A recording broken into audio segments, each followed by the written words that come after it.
we are going to, and you can look at, we were on page 18. Let's see, no, actually we're on 17.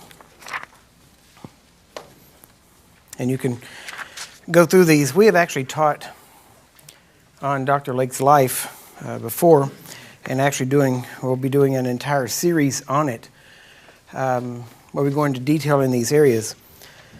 But I want to take you, actually we'll look at page, well, I guess we should do page 18. By the time, and there was a whole lot that happened in South Africa, as we said, but when he returned to the United States, one of the things he did was he visited England.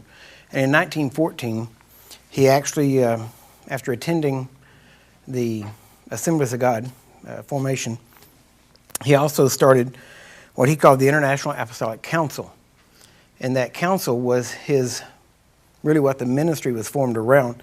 And the whole idea was that it would not become a denomination, but would be an organization whereby men and women of God could come together and talk about doctrines that were going on in the church and come to a conclusion on these things. So it wasn't meant to be a heavy-handed, controlling thing.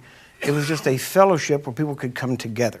And so that is what we have actually carried on now, and that is the actual basis of the ministry. Technically, the name John G. Lake Ministries, John Lake never used that. He used Apostolic Faith Mission, he used the Apostolic Tabernacle, the Apostolic Church. He used these different terms. He also used Divine Healing Institute, Divine Healing Rooms, the Healing Rooms as they became known. So there were a lot of different things, terms that he used. We use the term John G. Lake Ministry so that people can know really how to find what Dr. Lake taught and more about his life. Now, the family gave us the right to use the name. Matter of fact, we're the only ministry that they've ever given the right to use that name. Now, here, I want to take you to about the middle of page 18 in your manual, when it talks about how whenever he arrived in Spokane, and I know I'm backtracking just a little bit. The first session was trying to give you an overview, give you a few details. When he first arrived in Spokane, he actually taught at what was called the Church of Truth. And at that time, that would have been what it was called, a New Thought church, but it was because that's who invited him to speak. It didn't mean that he was in agreement with their doctrines or anything else. They just invited him because they'd heard of the results that he got in healing, and they believed in healing. Nowadays, they would have been more like a Christian Science church. And so he went there and preached, and people got healed, and he even got people saved and filled with the Holy Spirit. And so he was moving in that direction. And shortly after that was whenever he moved downtown to the Rookery building where he started the healing rooms. Now, the thing about the healing rooms is very simple. A lot has been said about them over the years. The facts are very plain, and we've actually went and proved this out. The original, whenever John Lake left Spokane in 1920, and then he returned there at about 1927. Now, he was back and forth and would go in at times, but his headquarters had moved to Portland.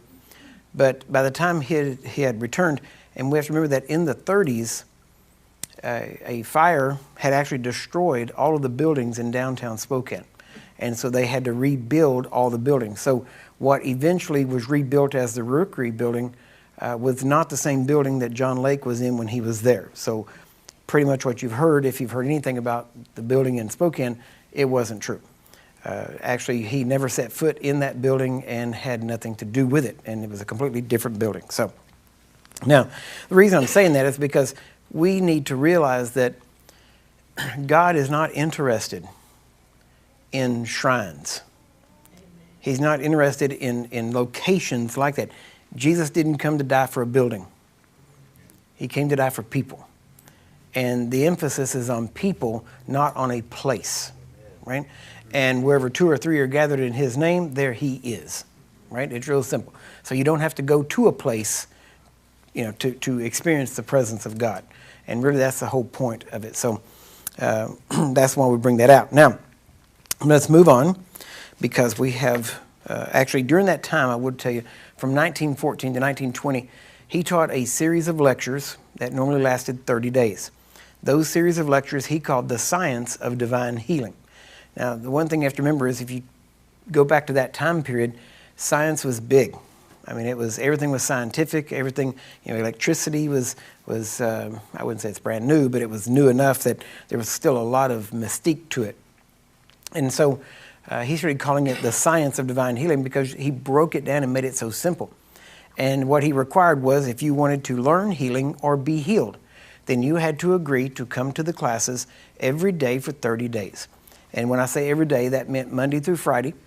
And they would only be teaching for about an hour, maybe an hour and a half on each day. And then Saturdays and Sundays, they would not have classes. They would have church services. And at his church services, he would actually have demonstration services, meaning that they would purposely minister healing as a demonstration of the power of God. The meetings got so large in Spokane that they had to find a bigger building. And the only building in Spokane at the time that would hold the crowd was the local Masonic Lodge. And so they started having their meetings in the Masonic Temple there. Now, automatically that violates some people's idea of where God can work, right? But he had some tremendous, matter of fact, we have one testimony on the day or right by the day that he gave a prophecy, which was the reason why the family passed the ministry to me. He met with a woman that was holding a child in her arms out in front of on the property of the Masonic Lodge there. And the child had no foot. And it was just actually shorter and there was no foot. And while he was standing there, he prayed for the child and turned to walk off. And the mother screamed, and we turned back around, the child had a foot. And so the mother put the child down, and the child was learning how to walk. They had to learn the balance and all that kind of stuff. But it was such a notable miracle that it caused an even bigger crowd that next Sunday at the Masonic Lodge. And it happened on the grounds of the Masonic Lodge. So, like we said before, where sin does abound, grace does much more abound. So no matter where it is, right, God can work if he has people that he can work through. Amen? Mm-hmm. So, now, let's go on. He actually started healing rooms in Sacramento. He was in Sacramento for a time.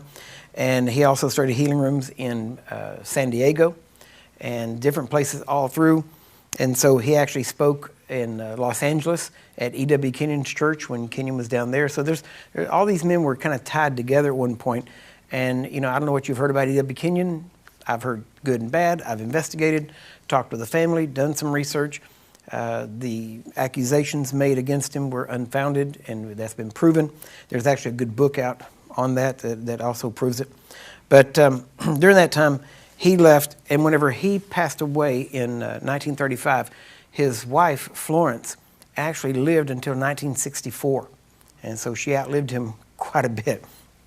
And they had a total of 12 children between his first wife and his second wife. First wife had 7, second wife had 5. And Gertrude, which was his daughter, Lake's daughter, actually married a man named Wilford Wright, R-E-I-D-T, Wright. And they were married. Wilford came into John Lake's ministry about 1931, and then they got married. Wilford and Gertrude got married in 1941. And so after they got married, then they started kind of pulling everything together they could of Dr. Lake's, including prophetic material, things that have been said, tongues, interpretations, letters, sayings, sermons, all this stuff, started gathering all of it together and compiling it. Well, that kind of brings us up to today. Now, if you look on page 21, it has a history of the John G. Lake Healing Rooms, gives you the details that I just mentioned. Then on page 23, this was a prophetic word given by John G. Lake on Thursday, May 24th, 1934, about a year before he died. And in this, he describes a person that the family believed fit me, and I'll tell you why here shortly. But this prophecy was the reason why the ministry was handed to us.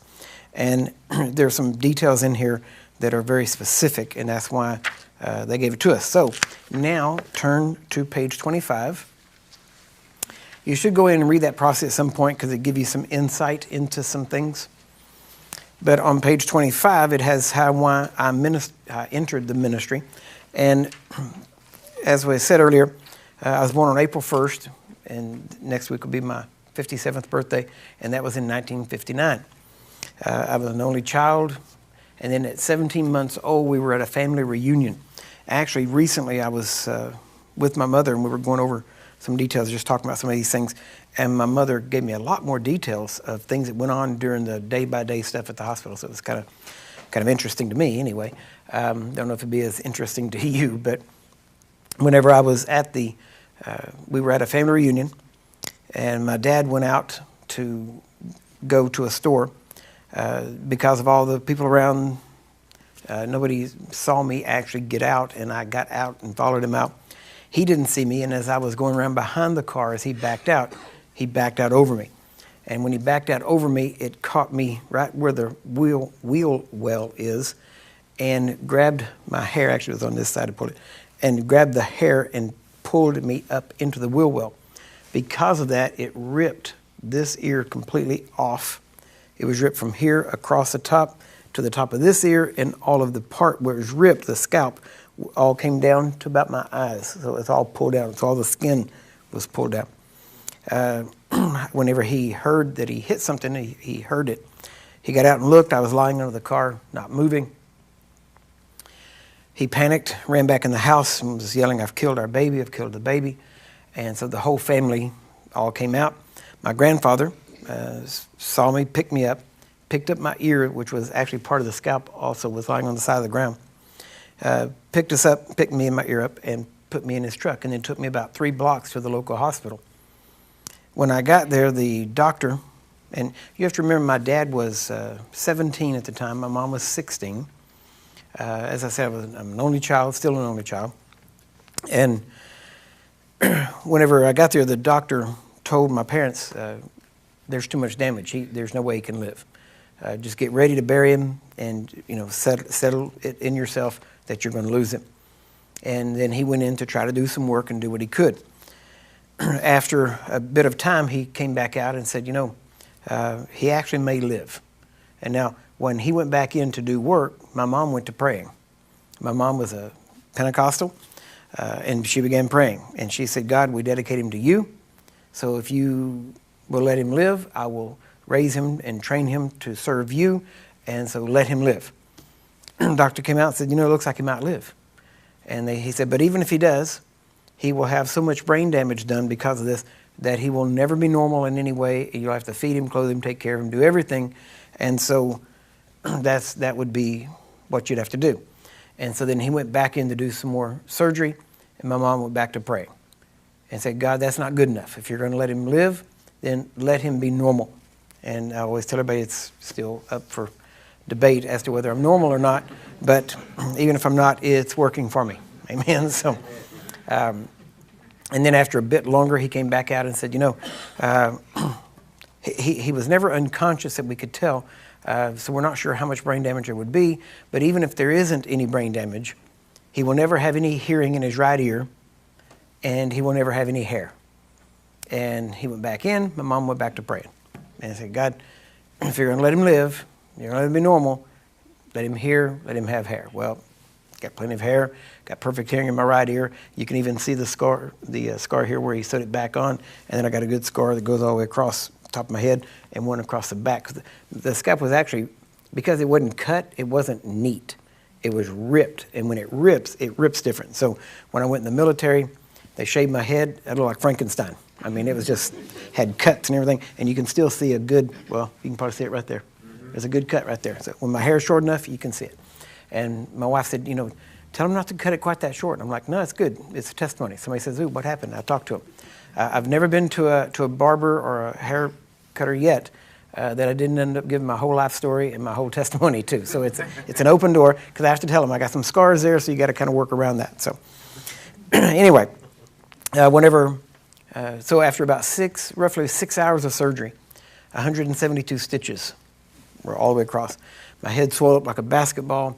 My eyes were swollen shut. Actually, for about the first week at least, I think it might have been more than that, my mom said I was actually blind, that I could not see because of all the swelling and stuff that was going on.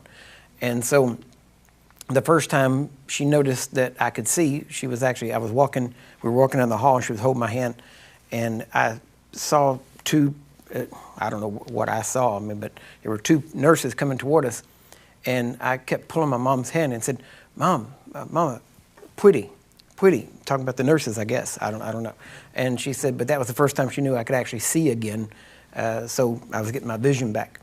And so whenever, over a period of time, being an only child, my mom being as young as she was, and really the whole rest of the family, I was treated very good. Let me put it that way. Okay, some would say my cousins, they all say I'm spoiled. That's not true. Right? It wasn't true. I say I was favored of God. Anyway, so as I grew up, my mom, when I was supposed to start school, I didn't start school right away. I didn't go through kindergarten and that kind of stuff. But my mom started teaching me how to read by using the King James Bible. And so all the time as I was growing up, before I ever entered school, we had already read through the Bible. We were talking about this the other day, somewhere between 4 and 8 times before I started school, we had read through the whole Bible. As we grew up, my mom taught me how to read by using it. At first, she would read it to me, then she had me read it to her. In the beginning, she would read me to sleep with it, and then later on, I would read her to sleep with it, actually. And I always thought about, I'm still reading people to sleep with the Bible. It still works. So, but if you're going to go to sleep, this is the right place to do it, right? You may close your eyes and can't see me. You may close your mouth. You won't be talking to me, but you can't close your ears. And while you sleep, I'm still getting to you, right? So, now, if you fall asleep, we'll leave you asleep. We even when we go to lunch, we're going to leave you asleep, right? So, you just miss lunch. So, but during that time, I didn't know it, but the word was getting put in me. And then as I grew up, when I was 9 years old, I got saved, actually walked across the street to a Nazarene church. We were actually Southern Baptist, and then had some Pentecostal input. But there was a Nazarene church right across the street from where we lived. My parents worked at 9. I went across the street, went to the church, and whenever the pastor gave the altar call, I went down front, gave my life to Christ. And from that time on, I'd always known God was with me. I knew He loved me, knew He spared me. My mom told me, that God spared your life. He's got something planned for you. Obviously, you wouldn't be here, things like that. So then I went into the military, and while I was in the military, God started dealing with me about preaching. And so finally, when I went in as a security police law enforcement specialist, went into pararescue and was moving that direction, following my earthly dad's footsteps. And God started dealing with me and saying, I've called you to do this. And so whenever I got out, we started, actually I didn't know which direction to take, and trying to make this kind of short anyway, but we had, I knew I had to preach and I knew I had to be quick. My dad at that point said, we'll put you through Dallas Theological Seminary, we'll pay your way to go through that. I said, no, you don't get it. I don't have time for that. I got to start preaching. And he said, well, if you don't go to school, nobody's going to let you preach in their churches. I said, well, I'm not trying to get in their churches. I said, I'll preach on the street corner. He said, Curry, nobody does that. He said, well, there are people who do that, but you're not like them, right? And we're not like them, right? That was his idea. And I'm like, well, I may be more like them than you think, so. But eventually, I did not go to Bible school at that time. I visited a couple of churches. The first church I went to was a Free Will Baptist church. And at that time in the military, all you can have is a mustache. And so I had a mustache. And so when I went to the Free Will Baptist church, the pastor told me if I want to serve God, first thing I had to do was shave my mustache, because God could not use me if I had hair on my face. I never saw where he got that from the Bible, all right? But even at that age, I was smart enough to leave there and never go back. Amen. Right? Because I figured if this could stop God, then we're all in trouble, right? So ended up, and at that time I was teaching martial arts to make a living, and that was my profession at the time. And that was how I met my wife. I was teaching her sister's boyfriend private lessons. And so I went to his house to teach a private lesson. They were there, met her. Within a month after I met her, it took me a month to convince her to go out with me. We had our first date on April 22nd, and then actually by October 10th and the 15th, we were married. You say, what do you mean October 10th and 15th? We had 2 weddings, one on the 10th and one on the 15th, right? The one on the 10th, was very quick. In other words, I thought I was going to go to work for the Texas Department of Corrections, and I didn't think they were going to let me be there for the 15th. So I said, if we're going to get married, we got to do it now. So we went to the church we were visiting, woke up our pastor at almost midnight, called my parents, got my best friend as a witness, got married in the church office there. And then the next week, my wife's grandfather, who was a Baptist minister, was supposed to marry us. And we got there, and nobody knew on their side of the family. My side of the family, they all heard. So on my side, there was nobody. On her side, everybody was there. And everybody looked at me like, oh, he was an orphan. Yeah, but, so. But it's because everybody knew we were already married. So, and so we got married, and then within, actually about a year, almost a year and a half after that, we had our first child. And our first child's name was Erica Dawn Blake. She was born on November 17th in 1978. And so when she was born, all during the pregnancy was really good. It was a good pregnancy with no problems, nothing. When they did the sonograms and all that kind of stuff, everything looked good, nothing wrong. When she was born with a hemangioma tumor. I mean, literally, even minutes before she was born, when they did the sonogram, it was not visible. They don't know how they missed it, actually. And when she was born with this hemangioma tumor, which is a tumor made up of blood vessels kind of in a knot, okay? And when she was born, that tumor was about the size of my fist. And what made it unusual was where it was at, because there are people that have hemangiomas in different places. Hers was the first child ever recorded that it was actually in her tongue. And so because of that, when she was born, her tongue was about the size of my fist, and it was outside of her mouth. It was blood red. I mean, it was a deep red, and it was very horrible to look at. It was a surprise to everybody. The doctor was surprised. We were surprised. Everything. So because they'd never seen one there, they didn't know exactly what to do. So immediately they knew they had to do a tracheotomy, because otherwise she couldn't breathe. And so they did a tracheotomy, and then we had to schedule a plane, a small plane, to take us from here, from Sherman, Texas, where she was born, down to Galveston to John Seeley Children's Hospital. So we got in this plane, flew down, and put her in the hospital there. I was working at the time here at Texas Instruments, and we had to take her to the hospital. My wife stayed in the hospital, literally slept in the waiting room. And I would go down on the weekends, and then I had to come back and work. And then so every weekend I would either fly down, or my family, and my mom and dad and I would all drive down. And so we went back and forth. And then eventually I ended up going down there and staying with her about the last 4 months she was there. And on my birthday in 1979, I'm trying to make sure I get all these dates right. As a historian, dates are big to me. All right, so and then on that day, they came to us and they said, we can let her out on this day, but you're going to have to make arrangements to pay the bill. And the bill at that time, now this, you have to remember, this is back in the 70s, was $186,000, $188,000, which we had nothing. We had no insurance, we had no money, we had nothing. And so they said, well, we got to make some arrangements before we will release her. So basically they were holding her hostage, essentially. And so we started praying. And I said, okay, God, we need some help. Well, within 2 days, the American Medical Association came and said, if you will let us document her case and put it in the AMA journal, then we will take care of your entire bill. And we said, okay. So we signed the paper, so she is in the AMA Medical Journal because of where the tumor was located. We brought her home. They told us all kinds of things about her. Told us that she would never be able to eat normally, that she would never, if she grew teeth, that it was not likely that she would actually grow teeth, but if she did, if she ever cut into the tumor, she would bleed to death. We would have to live within just a couple of minutes from the hospital, or else she would bleed to death before we got her there. So our whole life was centered around the medical facilities that could deal with her. And so, but there were many times, we would wake up and there would be blood everywhere. And because whenever you cut a tumor like that, it bleeds. And it looked like somebody had been murdered. I mean, there would be blood everywhere because it would just shoot out. And so we had to learn how to stop that and put pressure on it.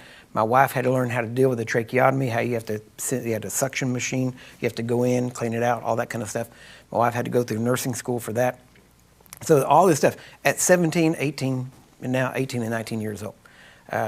No parent should ever have to go through that, especially with their first child, especially at that age, because you have to grow up real quick when you do that. And so we were moving forward. Now, during that time, she grew teeth. She could eat food. I mean, it was even the doctors were astounded. As we started seeing this, I knew that God had spared me when I was a child. I knew He had saved my life. And so we started praying, God, we need her to be healed. But we didn't know how to get it to happen. You know, we knew God could heal. We knew He would heal. We just didn't know how to make it happen when we needed it. And so we started searching healing. And I started looking everywhere. If anybody had a healing ministry, we checked it out. We went there. We've been everywhere. Everybody prayed for her. I could give you names. I mean, all the big names prayed for her. We were in every meeting. We were there. We had people lay hands on her, pray for everything. People knew us because of her. And as we moved forward, the thing is, we were winning. We were actually beating this thing. And the tumor was actually getting smaller. But there'd be times it'd be smaller, and then it would kind of get big again, but then it goes back. And when it got smaller, it gets smaller again, and it would come back big, and then get smaller again. So we were winning. The problem is we didn't win fast enough. And so in February of 1981, she was a little over 2 years old, she actually developed double pneumonia. And within, actually called the hospital, called the doctor.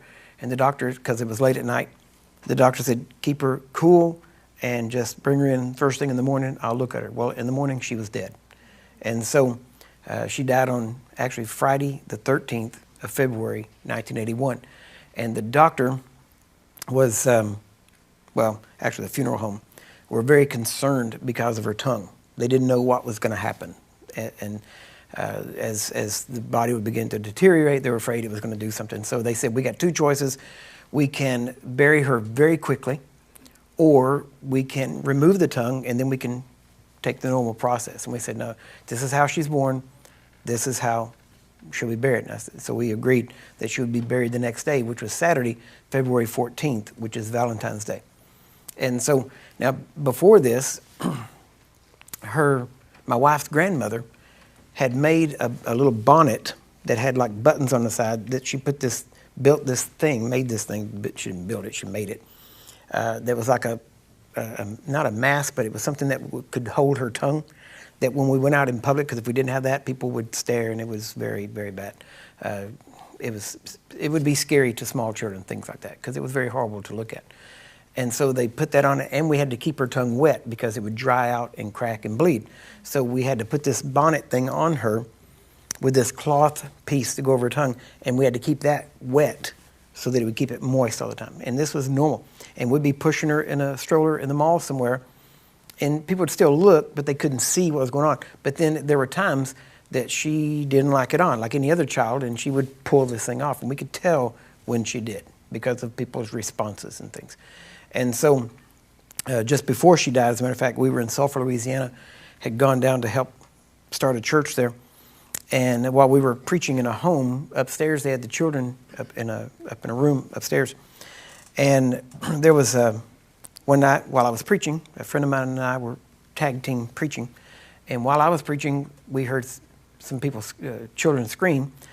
So my friend took over and we went upstairs. And when we got there, there was a little girl, a visitor, that had screamed. And when I walked in, my daughter was over on the one side of the room. I'll never forget it because it was one of those defining moments when you realize something. Because for the first time, I recognized that she recognized that she wasn't normal. And because when I walked in, the little girl had screamed when she had seen her. And so my daughter just automatically had covered her face with her arms so that she could hide because she knew what the problem was. And for me, for any parent, that's just one of those break points. And so we immediately, again, we'd been seeking healing, going after it, studying it, learning, getting results. And then we moved back here to Texas, and then she passed away.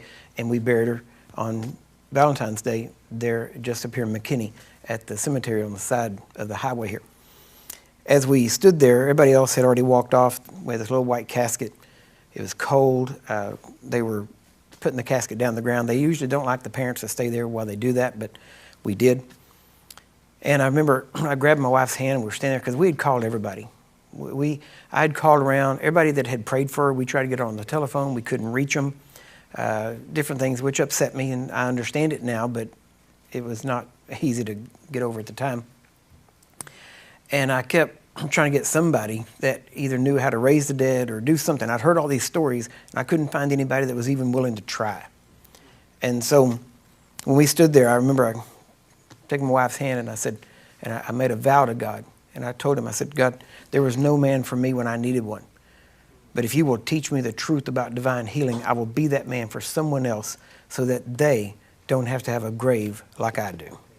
And so that kind of launched us. Now, I'd heard about John Lake. I'd heard about Smith Wigglesworth. I'd heard about all these amazing miracles. Wigglesworth was an amazing man, but when I heard about Lake, something stood out. Because not only did he get people healed, but he taught it. And the people that he taught it to got the same results he did. And being in martial arts, you know, I know there's good fighters and then there's good teachers. And sometimes good fighters aren't good teachers, and sometimes good teachers aren't good fighters. But when you find a fighter that can teach, that's who you want to train under. And so I immediately started trying to find out more about him, and wouldn't you know it, he died in 1935. And so I said, okay, well, here's what we need to do. So I started finding the family, and I finally got a hold of Gertrude and Will, her husband, and started calling them and asking them questions. And it got to a point where every Monday, usually every Monday, I would call them, and we would talk for an hour or two. I'd have a whole list of questions. I would ask them questions. I never asked them about John Lake's anointing. I never asked about gifts of the Spirit. I asked, what did he teach? How did he pray? What did he say about things? What did he believe about things? Because I figured, you know, I really couldn't dictate anointing. I couldn't dictate gifts. But if I could find what he believed and what he did that put him in a position where God could use him, then I could put myself in the same position and maybe God would use me. And so I started searching. Well, we had a relationship for about 7 years.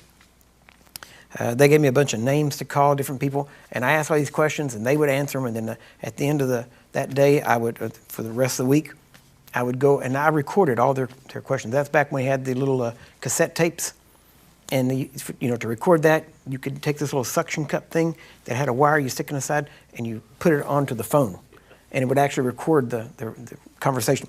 And so I recorded all these, most of them anyway. And so I would listen to their answers, and then I would, you know, just automatically have different questions the next week. And so this was an ongoing thing pretty much every week for 7 years. And so finally, just before Gertrude passed away, Will said, what's your testimony? And so I said, well, when I was a child, I got hit by a car, and I was supposed to be dead, but God spared my life and did this, and I gave him the details. And he said, well, when did that happen? And I said, well, I don't know. He said, can you find out? I thought, well, that's weird. You know, I said, yeah, I guess so. I can call my mom and find out. He said, well, get a hold of her and find out, and then let me know. And so when we got off the phone, I called my mom, and I said, can you find out what day that was I got hit by the car? She said, oh, yeah, September 16th, 1960.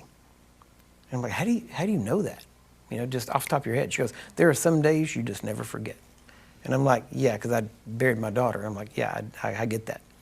And so I called Will back, and I said it was on September 16th, 1960. He said, yeah, that's what I thought. And I said, what you thought? What do you mean? How would you think that?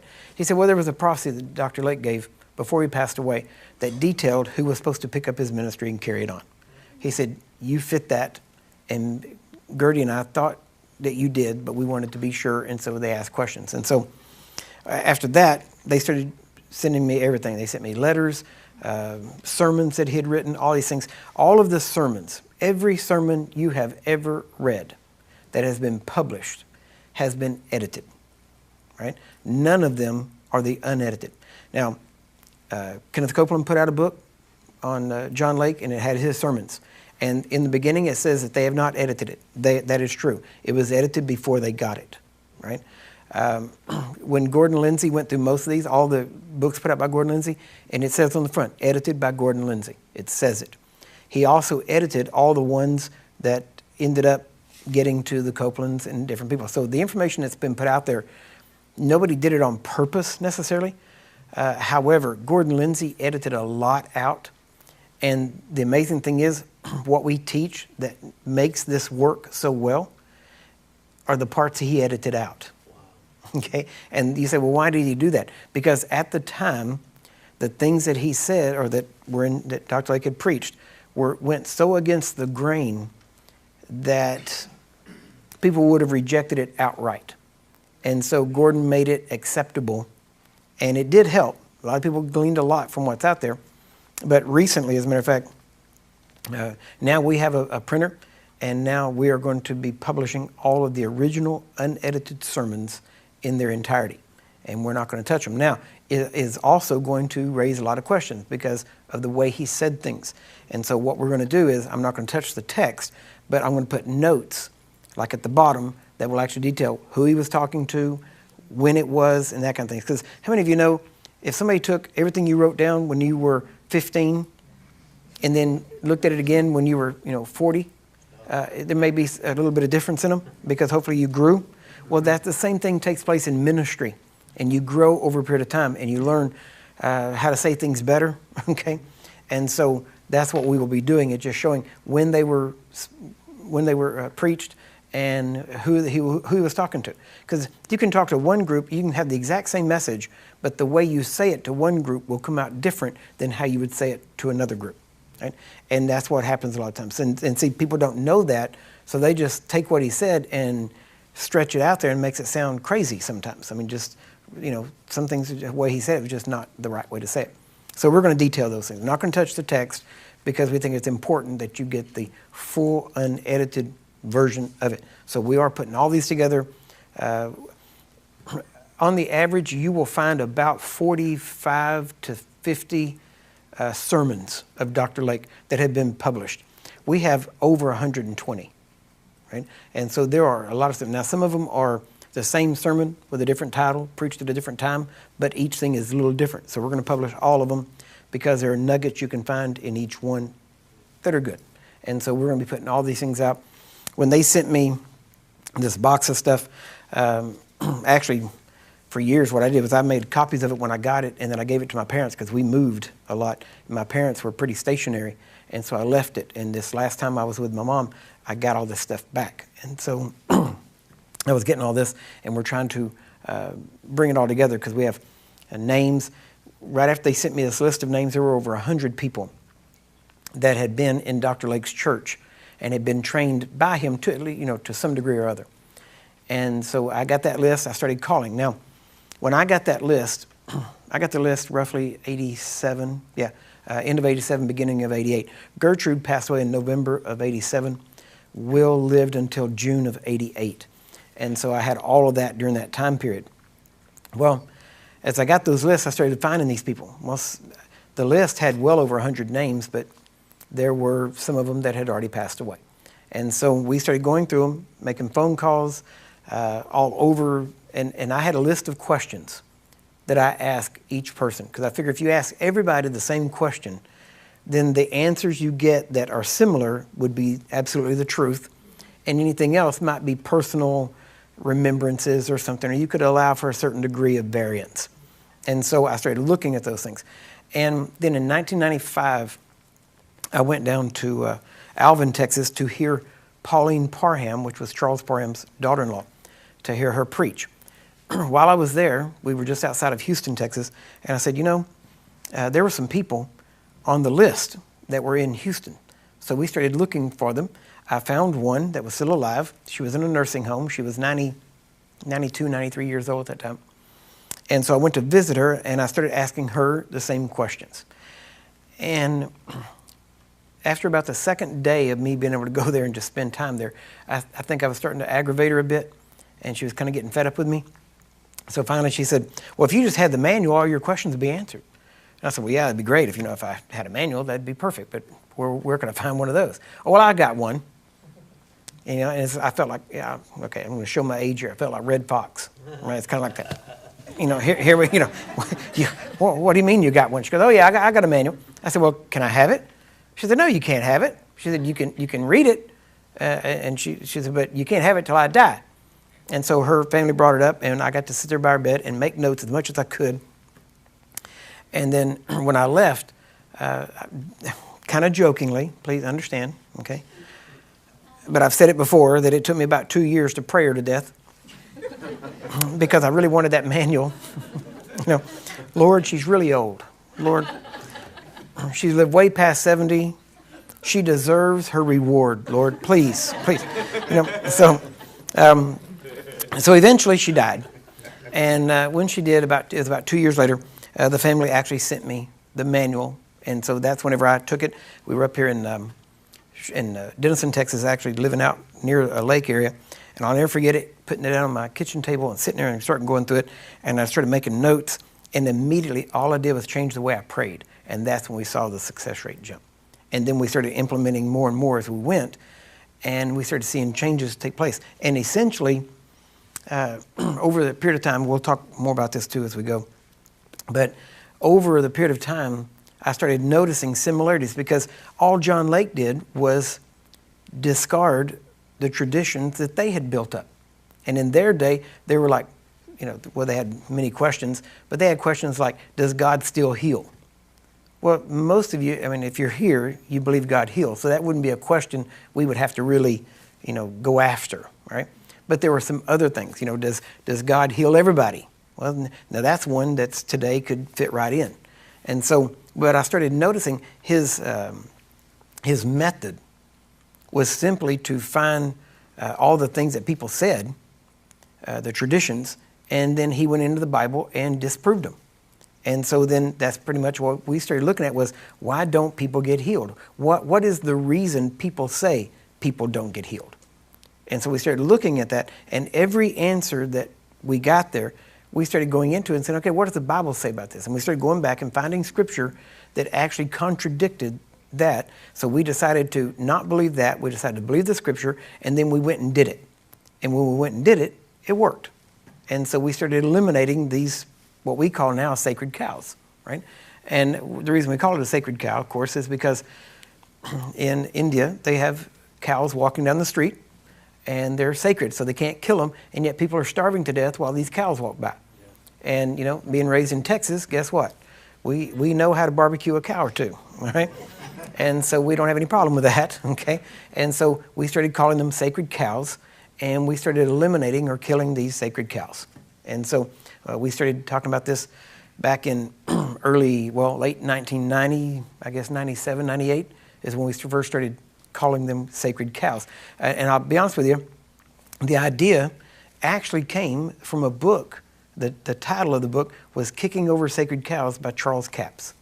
And so the idea of sacred cows, that led me to the understanding of what a sacred cow was. And so, so we continued to study on healing. A lot of our family thought we would walk away from God after Erica died, but instead we dove in and we wanted truth. And so before Erica died, we had our son John. And then when Erica died, almost exactly 9 months later, we had our second daughter, Crystal, and she was an identical twin of Erica, except perfectly healthy. I mean, amazing how, and we had family members say, well, it makes you almost want to believe in reincarnation. I said, no, it makes me believe in a good God, right? The devil took Erica's life and God replaced it, right? God didn't take our baby. He didn't kill our daughter, right? That was the devil. Now, just because the devil killed her doesn't mean she went to hell. She went to be with the Lord, right? But you know, it was the devil that took her life. And so I've made it a commitment on my part to make her life the costliest life the devil ever took, right? And we have gone out many times, and you say, well, that doesn't sound right to say this. There have been many times before I laid hands on people, I would stop and I'd say, you know what, Erica, this is for you. And I would lay hands on them for that. Now, I'm believing in the atoning sacrifice of Christ. I'm believing my faith is in Christ. It has nothing to do with my daughter. Please understood. But I wanted to just, as we would say here in Texas, I wanted to rub the devil's nose in it, right? I wanted him to regret, you know, as David Hogan always says, you know, devil, you just shouldn't have, hadn't have done that. And that's kind of the way I felt about it, okay? So, now, then after that, Crystal was born October 20th in 1981, and then my last daughter, Rebecca, was born on November 6th, 1982. And so those are our 3 living children, had a total of 4. My son is the oldest. He was actually born on March 9th in 1980. And so that's kind of our whole family. After 4, my wife said, okay, we're done. That's good. That's plenty. Because as an only child, I always wanted a big family. And she said, well, that's big enough. You want more, go start an orphanage. And so that's where we stopped, was at the 4. So, but now we've been traveling and ministering. And there's, in your manual, you will see many of the testimonies that we have. We'll be talking about some of those as we come up. The reason I give testimonies is for one reason. It's not so you go, ooh, ah, or think of us as anything. The whole point about this is that whatever we've done, you can do, right? We do it by faith in God, faith in His Word, doing His Word. It's that simple. We don't claim a special anointing, special gift, none of that, all right? The only difference possibly between us is experience, and we're here to help you get that experience. And so we're going to train you, teach you, get you going. But as we go, as I tell these testimonies, every testimony I tell will be for a principle or a truth in it that you need to learn, right? Has nothing to do with just giving just a testimony. It has to do with you learning something from it. Because remember, these are testimonies of victory, but a lot of the nuggets that you will learn came because somebody died. Because you don't analyze your victories. You analyze your failures. And so a lot of the nuggets we've learned was because someone died and we went back and said, why didn't it work? What was going? And then we found something, okay, there it is. And so we start including these in. So every nugget generally costs somebody their life. So that's why we try to bring them out, so that we don't have more losses. We have more victories than we do losses. Honestly, we're not having quite as many dead raisings. I've seen 9 come back from the dead. We're not having quite as many, but it's because now they get healed rather than dying, which is always good. Amen? If I said, who wants to volunteer for me to pray for you to get healed, everybody will come running. If I said, who wants to be raised from the dead, first you got to die, nobody volunteers. So, all right. Anyway, all right, well, we're going to take a quick break, and we'll be back. Again, I'm keeping it pretty close. You got 10 minutes when you break. So, you coming up, Todd?